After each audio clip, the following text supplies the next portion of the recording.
Hi all, this is Arpan Bhandari, committer in Jammu. Today I am going to give you a quick demo of the HDFS data validator module of Jammu. So HDFS data validator modules enables the user to validate the data that is kept on HDFS. So I'll quickly go through the how you can give a demo. I'll give you a demo. So basically, as you can see, this is the home page of Jammu. You can provide the options. There are three options: YAML based. So new, open, and select. So you can create a new wizard for a job, or you can open an existing YAML, or you can select a YAML from the recent one. So today I am going to use the existing. So HDFS data wallet. This is the basic tab of Jammu, in which you provide the details regarding the job name, the master node and the worker node informations, and the slaves information, the ports. Going to the HDFS validation tab, you can enable the HDFS data validation. Here you can provide the HDFS input path of the file you want to validate, the tuple record separator of the file, and the tuple field separator of the file, and the number of fields that are present in that file.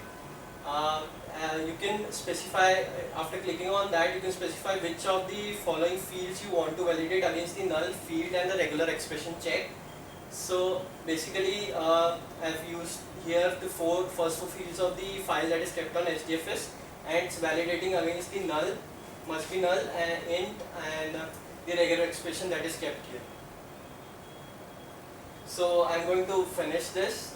It will validate the YAML, and when I click on the run, it's going to trigger a job on Hadoop, and it will validate your data against the null, regular expression, and the data type that you have provided in the YAML.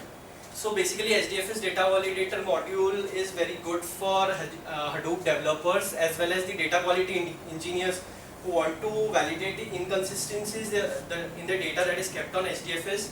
So data quality engineers, while importing in production, might want to check whether the data that is kept is corrupt or not. So they can use this module and HDFS module, and they can identify the flaws that are present in the data. Also, it is very useful in the development, QA and production environments, in enabling to identify the inconsistencies in the data that is present in the file. So it will identify the line at the line at which the error is. So as you can see, going to the dashboard of the HDFS data validator, you can see the what all fields got violated for null checks, regular violations, and the data type checks. This tells you the number in total. Going back to the HDFS data validator tab, it shows you the chart percentage of the violations that is present, and that are null, data type, and regular expression. So going to the null expression field, so it will show the file and the number of violations it has. So as you can see, it shows you the line number, the field number, and the expected. I expected a null, must be null value, but the actual value that was present on the file that I provided in the YAML is this. So it basically helps you to identify these fields, and so you see that this is all the data that is corrupted, and you need to change this data. Now checking the data type violations. So data type violations will also show up the line number, the field number, what I expected a data type to be of that field, and the actual which I got. So I expected an int type here, and actual value was present something else. So this will enable you to quickly identify flaws which are kept in your data.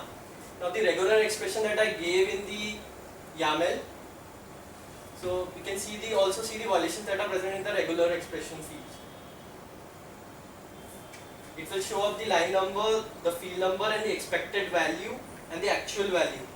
So I expected a value this, but the actual value that was present on that. So as you saw that it is very helpful for finding the inconsistency in data in the form of null, data type, and regular expression check. So this was all about the HDFS data validator. Please, if you have any questions, then feel free to reach us, and you can also visit our website jambian.org for further information. Thank you.